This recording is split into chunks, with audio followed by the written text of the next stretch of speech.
कौन सा? नमस्कार दोस्तों, मैं हूं रोहित पांचाल और एसबी न्यूज़ आप देख रहे हैं। नारनौंद थाने में धरने का तीसरा दिन जारी है और धरना प्रदर्शन पे आज सांगवान खाप के प्रधान सोमवीर सांगवान हमारे साथ मौजूद हैं इस मुद्दे पर बातचीत करने के लिए। सांगवान साहब, स्वागत है आपका। थैंक यू, धन्यवाद भाई का। जी, किस मुद्दे को लेकर आज आपका नारनौंद धरने पे आना हुआ? ऐसा है, जिस हमारे जो साथी पिछले 12 महीने से जो संघर्ष कर रहे हैं किसान आंदोलन के भाई कुलदीप के जो रामसदरजिया के जो बॉडीगार्ड थे शिवल में जो थे, उन्हें चोट मार दी। उसके विरोध में जो प्रदर्शन 3 दिन से चल रहा था, मैं आज समर्थन करने लिए भाइयों के साथ इसमें मैं समर्थन करने लिए आया हूँ। और सरकार से यही है कि जिसने भी आपराधिक घटना करी है उसके खिलाफ एफआईआर दर्ज हो, रामचंद्र जांगड़ा जी को उसके साथ, और किसानों को न्याय मिले उसके लिए। सांगवान साहब, बार बार एक बात दोहराई जाती है, किसानों की तरफ से तो ये दोहराया जाता है कि रामचंद्र जांगड़ा के पीएसओ ने हमला किया, एसपी की तरफ से कहा जाता है कि उसको मिर्गी का दोहराया। कितनी सच्चाई है? ऐसा है, एक आईपीएस अधिकारी, प्रशासनिक अधिकारी, जिम्मेवार अधिकारी है, उसने सरकार के दबाव में आके, सरकार आती जाती रहती है, बदलती रहती है, लेकिन अधिकारी ने अपने कर्तव्य का निर्वाह करना चाहिए। जो सच्चाई है उसी को बोलना चाहिए। मिर्गी का दौरा था तो 38 साल से गांव में रह रहे हैं, अब तक कोई दौरा नहीं आया। सिर्फ चोट लगने के कारण, उसके जो सिर के अंदर जो चोट लगी उसी के कारण चक्कर है, और वो डॉक्टर में क्लियर हो जाएगा। किसी भी कोई डॉक्टर तो है नहीं एसपी साहब, उसकी मेडिकल होने के बाद ये पता चलेगा उसका कारण क्या था। जहाँ तक सूत्रों के हवाले से खबर है कि जो एसपी मैम है वो एमबीबीएस डॉक्टर रह चुकी हैं पहले। एमबीबीएस डॉक्टर भी रही है, मैंने भी हॉस्पिटल 6 साल चलाया है। जब तक उसकी डॉक्टर की मान्य मेडिकल नहीं होगा, कोई बाहर से थोड़ी पता चलेगा कि चोट कैसे लगी है। अगर डॉक्टर है तो बहुत अच्छी बात है, डॉक्टर है तो उन्होंने पहले सीधे स्टेटमेंट नहीं देना चाहिए था, पहले उसका मेडिकल कराना चाहिए था। जी, सांगवान साहब, आपको नहीं लगता कि किसान आंदोलन से भटक रहे हैं और सरकार भी कहीं ना कहीं यही चाहती है? क्योंकि किसानों का मुद्दा सिर्फ एक था कि कानूनों को वापस ले। अब क्या हो गया है, अब हिसार ज़िले में मुकदमे दर्ज कर दिए, हिसार ज़िले के मुकदमे खारिज करो, उससे 2 दिन बाद पानीपत में कर दिए, वहाँ मुकदमे खारिज करो, मतलब किसान इन मुकदमों में ही रह गए। ऐसे सरकार की मंशा है, सरकार की नीति में खोट है। ये चाहती है कि इस आंदोलन को ख़त्म किस प्रकार करा जाए। कितनी घटनाएं घट गई, हिसार में घटी, करनाल में घटी, पानीपत में घटी, जींद में घटी, कहाँ नहीं घटना घट रही, हर बार घटना घट रही है। सिर्फ इसका लिए इनका ध्यान भटकाने के लिए, आंदोलन को कमज़ोर करने के लिए।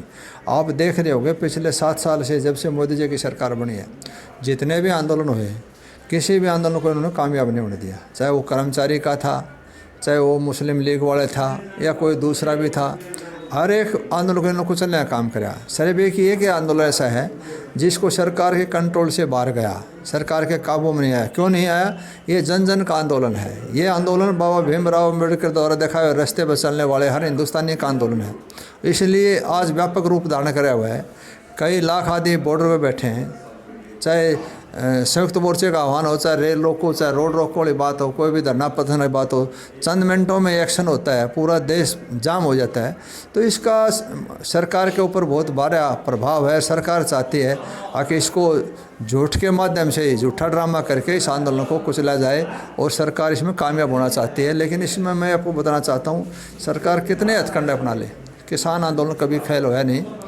1907 में चौधरी अजीत सिंह जो भजही चाचा जी थे, उनकी रहनुमाई में आंदोलन चला, कामयाबी मिली। 1938 में चौधरी छोटू राम के आंदोलन चला, कामयाबी मिली। 1987-88 में चौधरी देवलाल और चौधरी महेंद्र सिंह टिकैत की रहनुमाई में आंदोलन चला, कामयाबी मिली। और 2020-21 में तो वर्ल्ड रिकॉर्ड बना दिया किसान भाइयों ने। आज दुनिया का सबसे बड़ा आंदोलन, सबसे शांति प्रिय आंदोलन, सबसे मजबूत आंदोलन है। तो सरकार को एक गारंटी के साथ मैं विश्वास और भरोसा देना चाहता हूँ भाइयों को, सरकार ने 3 कानून वापस करने ही पड़ेंगे। एमएसपी गारंटी देनी पड़ेगी, इज्जत के साथ किसान की विदाई करनी पड़ेगी। अगर सरकार ने ऐसा नहीं किया तो इसका खामियाजा सरकार को आने वाले इलेक्शन, चाहे वो उत्तर प्रदेश का हो, चाहे गोवा का हो, चाहे पंजाब का हो, चाहे उत्तराखंड का हो, सरकार ने इसका खामियाजा भोगना पड़ेगा। इसके बाद में चाहे 2024 का चुनाव हो, सरकार ने उसमें अपनी हार को स्वीकार करना पड़ेगा।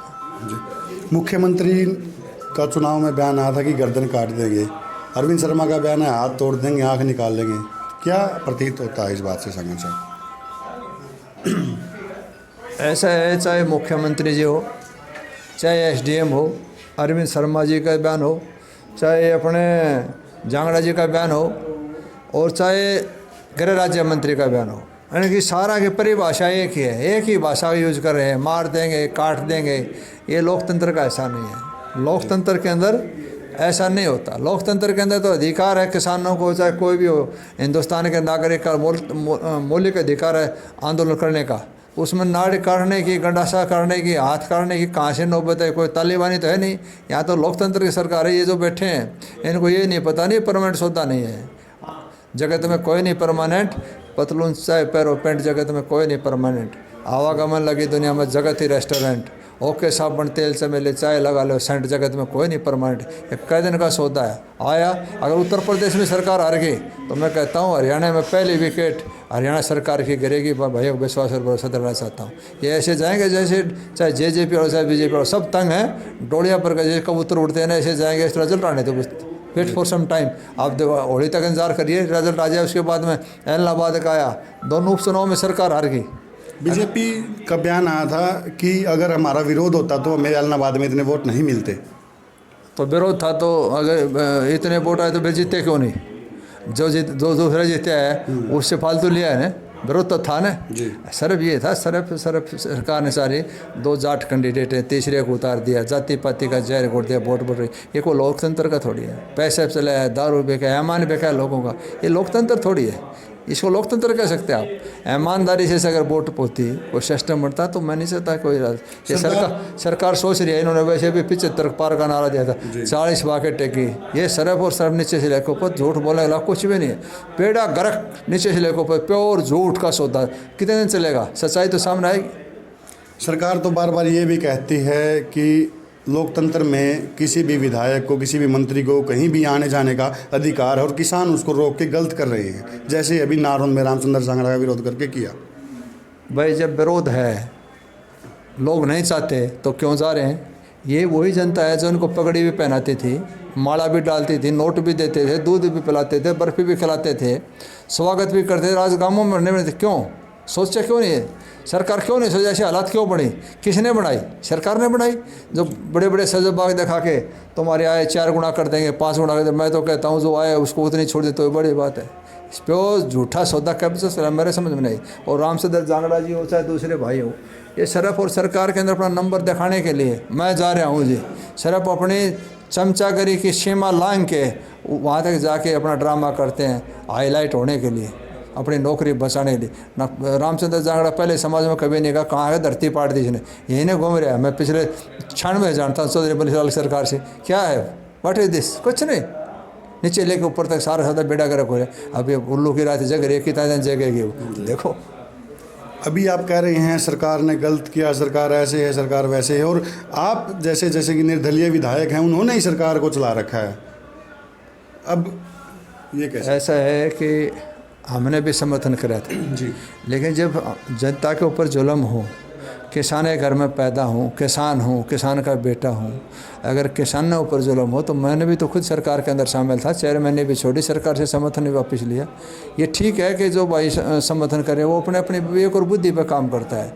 कौन आदमी किस विवेक से किससे काम करता है उस पर डिपेंड करता है। तो वो भाइयों की सोच अपनी वो अपनी करते रहेंगे। हमने अपना धर्म समझा कि मैं किसान भाइयों के साथ हूँ, किसानों के साथ जीना और किसानों के साथ मरना मेरा अपना धर्म कर्तव्य बढ़ता है। मैं तो अपने कर्तव्य का निर्वाह कर रहा हूँ, इसलिए भाइयों के साथ। जैसे कि कल एसपी ऑफिस घेराव का फैसला किसानों के द्वारा लिया गया है, आपकी तरफ से कितनी संख्या में किसान वहाँ पहुँचे?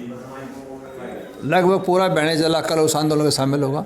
चाहे कोई भी संयुक्त मोर्चा का जो भी आदेश आया, हमने खाप की तरफ से, अपनी तरफ से, टोल की तरफ से, किसी भी हर मामले में, चाहे सबसे बड़ी पंचायत हमने कितना टोल पर करी, ट्रैक्टर यात्रा थी या प्रदर्शन था, चाहे विरोध प्रदर्शन हो, तन से मन से धन से, चाहे टिकरी बॉर्डर पर लंगर चलाने वाली बात हमारा लगातार चल रहा है डिस्ट्रिक्ट की तरफ से, सब भाइयों के सहयोग से।